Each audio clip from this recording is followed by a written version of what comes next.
The way that we learn has been pathologized. There's a wonderful scene in Close Encounter of the Third Kind. He's basically receiving messages from the aliens. His behaviour becomes autistic. Full-on autistic, neurodivergent ADHD.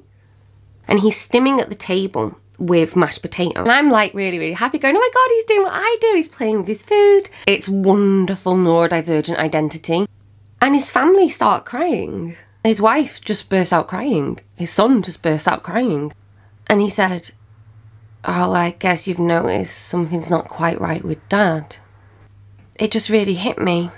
The way that autistic people learn, play, explore this bloody incredible sensory, textual world.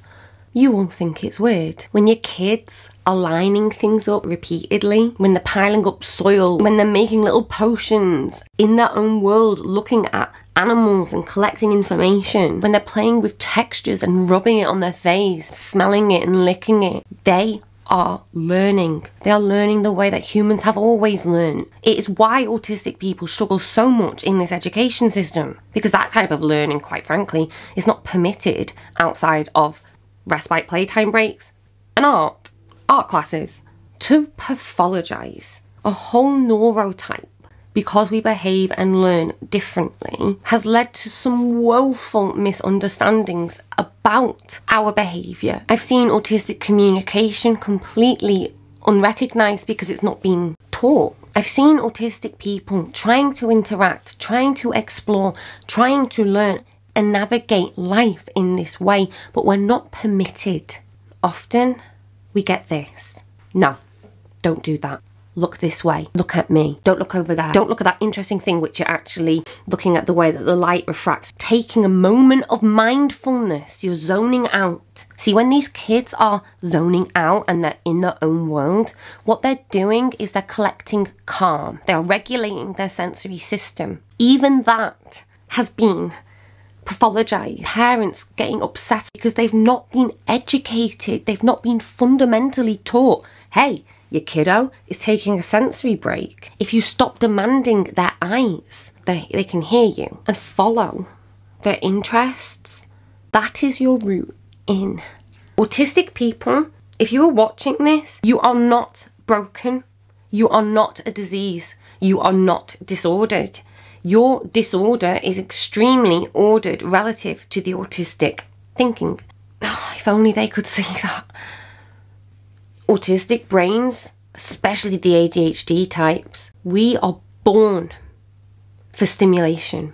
We are born to learn and mote and think and catalyse whole waves of thought from being stimulated from this environment through our senses. And my argument to you is, where is that happening? Instead of just blaming the autistics, how about we take a step back, have a look at your environment, share some of that blame. Got a great tip from a therapist once, and she said, see that pie of blame that you keep giving to yourself, Sarah? Give a slice of the blame out. So instead of the autistics taking it all, society can have some of that blame. The 9 to 5, Monday to Friday work rule, which is basically making the whole population a nervous, anxious, depressed wreck. We live in concrete jungles away from nature. It is depressing. I need to round up. I think they got everything I need to get, isn't it? I think they got the message right. Oh, I need to tell them what they can do. Okay, that's it. So what you can do, go away now and look at your autistic child, friend, loved one. And if you are autistic, look at yourself in a different way. The next time you flap, the next time they hum, the next time they run up and around naked everywhere, the next time something unusually, beautifully, authentically autistic happens, don't shut it down. Look at the context. Look at what they're trying to communicate. Look at what led to the distress. Look at what led to the misunderstanding. Remember their trauma. Remember this overwhelms them. Remember that socialising is not their forte, and actually it's not even their interest. They want to talk to you about space or about autism or about civil rights or something like that. You are hanging with a different neurotype. And that, my friends, that's a goddamn privilege.